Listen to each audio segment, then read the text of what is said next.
Howdy folks, welcome to another episode of Yeah Me Noob. Today, I'm asking an important question. Are leader bike squids actually talented at riding? And how can you, as an impressionable, young, aspiring motorcycle enjoyer, tell the difference between someone who is all hat and no cattle and someone who actually knows what the heck they are doing and talking about when it comes to big, bad, powerful motorcycles? Okay, let's run this down. Why did I want to start talking about this today? Well, it's because the content that seems to be most popular on Instagram in particular, TikTok to a lesser extent, it may have been banned by the time this video comes out, which is quite funny. Thankfully, I don't do anything on TikTok, really. We just have a small page, post up a couple clips. But the content that I see that's most popular for motorcycling is something to the effect of somebody riding usually a very expensive 1000cc superbike, a V4R, an R1M, an S1000RR. S1000RRs in particular have this rap for some reason online. It's people with like, you know, somebody's in a car with like a high-grade cinema camera following them, and then you got the guy on the bike, he's like going like this, and he's going like this, and he goes like this, and then he like revs the engine while he gets up close to the camera. And I'm like, what are we doing? Maybe it's because I'm a little older now, man, but I think it's so cringe. And for some reason, it gets like 3 million views because it does look really cool. If you don't know anything about motorcycling, you know, it's got the cinema effect and it looks all cool and flashy, and it's a super flashy motorcycle. It's expensive. It exudes luxury and all this cool stuff. But I think most of us who have been riding for a while, and especially those of us who ride on track and actually use our sport bikes in the ways they were designed to be used, we kind of sit there looking at that content, scratching our heads a little bit like, what is this guy doing?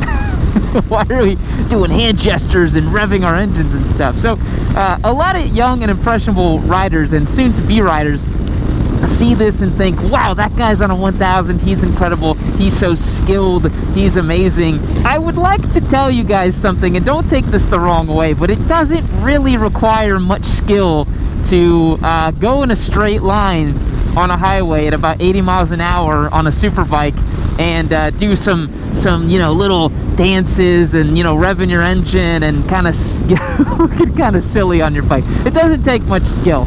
If you see somebody cracking a balance point wheelie and holding that rear brake and balancing that 1000cc bike, you know, that's pretty impressive. That's really difficult to do, and most riders cannot do stuff like that.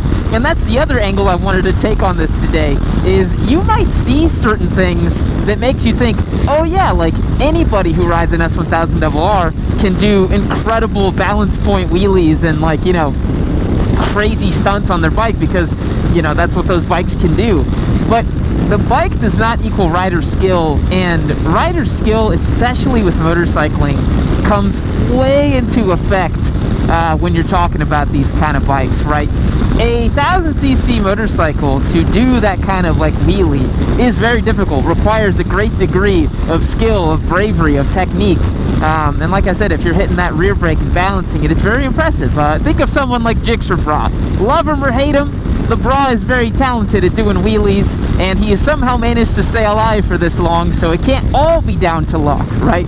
I really don't condone the way that Jixer Bra rides. He knows that. He and I are buddies. We chat from time to time.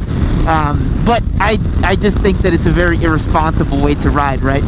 And so measuring that when you're looking at this content, right, to look at something that is you know, has a high degree of skill but mixed in with that kind of bravery and a little bit of stupidity and irresponsible riding, I think that's where people start to get like, wow, that's so impressive and that's really amazing.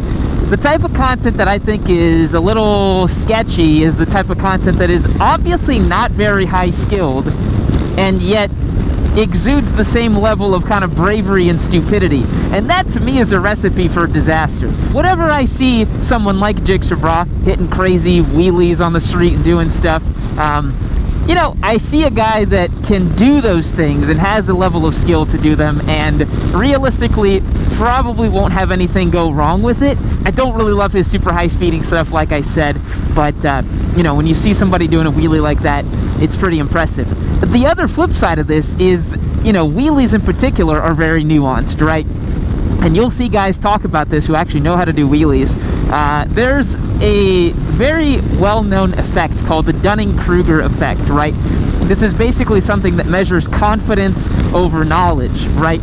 And your confidence when starting something is very low, right? Over a little bit of time, and you develop a little bit of knowledge, you enter the overconfident phase where you think you know everything and you think you can do everything.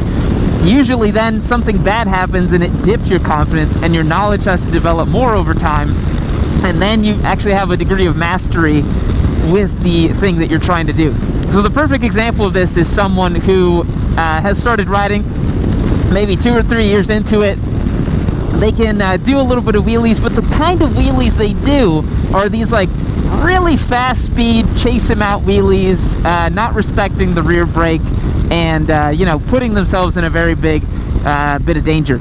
And you'll see a lot of guys doing wheelies like this on these Instagram clips, right? These guys who don't have the wherewithal to cover the rear brake, you know, and don't really have the skill to do that. And again, I'm not saying that I know how to do that.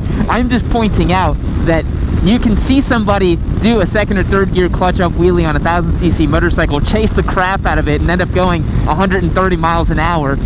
It's a really, really big recipe for disaster if the wheel comes down sideways, or you don't have the speed to slow down because your wheel's in the front air, and you kind of need your front wheel to be on the ground in order to hit the brakes, as I just did there. All right, this is a special giveaway. This is a Triumph Street Triple 765 RS, and it's available over on yammynoob.co. Sign up as a member for your best chance to win. You'll rack up your entries, join the Discord server. It is a ton of fun. You'll get discounts on merch and access to our amazing newsletter. You'll also get the ability to submit your bikes to me for the live stream. If you've ever wondered, where do I get all these bikes for the live stream and who are all these people? Well, they're from the Discord server. So if you want to join on a deeper level and get access to win some amazing motorcycles, go to yammynoob.co and don't delay. Papa Yam's giving away 54 motorcycles in his time doing this on YouTube. That's a ridiculous amount of bikes.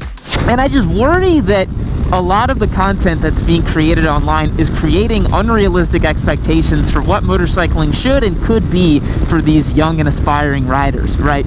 You know, you don't have to be able to do crazy wheelies to be a great motorcyclist. You don't have to own a 1000cc superbike to be a great motorcyclist. There's a funny effect that can happen in motorcycling as well too, where people have the sense that because they ride a very powerful motorcycle, because they have a 1000cc bike, they must be more skilled than the people who ride lower powered machines. There's this very macho driven idea that you are able to handle the bike, right? You can handle it, bro. I can handle the power. And again, it doesn't take a lot of skill to arrive to a destination on the street with the 1000cc bike. Just don't twist the throttle that much, stay in first gear, and you'll probably make it there, right? There really is no correlation, in my opinion, between riders who have 1000cc bikes on the street and riders who don't, and in terms of their skill. And I would really ask you guys, when you're seeing this content online, to question whether the person writing it actually has the type of skill that they're talking about. The other variant of this that I find super funny, and this is almost like a location-specific type of squid, is the Twisty Road Canyon Rider squid, who believes that because they can ride relatively quickly on canyon roads and they are a bit braver than most people, let's put it that way, that they are better than other riders. They are so skilled, they are so amazing. And riding quickly on the street, especially in canyons and twisty roads, it doesn't really measure a rider's skill set. Again, it really just measures their bravery, their stupidity, and their appetite for risk. Because basically 99% of the time, these riders that are canyon fast go to the track and they get absolutely humiliated in novice group at a track day, not even in club racing, right? I mean, I would love for these guys to go with no knowledge of racing, show up to a club race, grid up, and just get lapped within 3 laps. A lot of these riders do not have those skills, and I'm not saying that to harp on people. What I'm saying this video for is I don't like ego in motorcycling. I don't like people who think that because they ride an S1000RR in the canyons that they are so skilled and they are so amazing. If you've never measured yourself against other people on track, if you've never timed yourself, if you think that riding on street because you're avoiding obstacles and potholes and stuff makes you more skilled than professional level riders, it's kind of an ego-driven thing, and I just really have very little respect for it, right? And so I think that if you're out there, you're getting started with motorcycling, be very discerning about the type of stuff you see. That's not even to consider the fact that there's apparently a whole genre of content creators that don't even have motorcycles. They're just like helmet influencers. I just found out about this a couple of months ago, that there's people on TikTok that don't even have a bike. They just like stand next to motorcycles with a helmet and look cool. And I'm like, boy, what are we doing? What are we doing as a species? That's something that people are like, yeah, that's a cool thing, and I want to do that, instead of, you know, actually going for it and going through the process. But that, I think, speaks to a larger issue in our people's society nowadays, and that people don't want to spend the time to learn the skills. They don't want to spend the time to evolve and to adapt and to get better at something. And, you know, this kind of stuff, man, getting good at riding motorcycles takes a lot of time, takes a lot of dedication. It does not happen overnight. You will have to stay at this craft for years and years and years. And it's actually why it's really interesting when you go on track and you see guys who are, you know, 54 years old and they're super fast, and you're kind of like, wow, I guess it doesn't really matter that that guy maybe doesn't have the best cardio, is a little bit older. Motorcycling is such a skill-based activity at the end of the day. Yes, you need a level of endurance, you need a level of cardio, you need a level of you know, mental fortitude to ride bikes, but truly, if you can just dial in the throttle, the brakes, and just get everything really feeling so good, that's really all you need to do. So folks, that's just a quick ramble on if leader bike squids really are so talented, and how you can perhaps measure that talent online. If you see somebody chasing wheelies, if you see somebody riding super recklessly, and quite frankly, if you see someone doing those silly, like, cinematic roller shots, you know, maybe question it a little bit. Maybe be like, I don't really know if this guy actually knows how to ride. If you've never seen them riding quickly on track, if you've never seen them popping really nice wheelies, holding them at balance point, controlling them back and forth, you know, you might not really understand that they're actually not that skilled. Because I'll tell you what, those stunt riders that can do, like, you know, stand-up circle wheelies and can, you know, like, go into a stoppie, turn the thing 180, flip it back on a wheelie.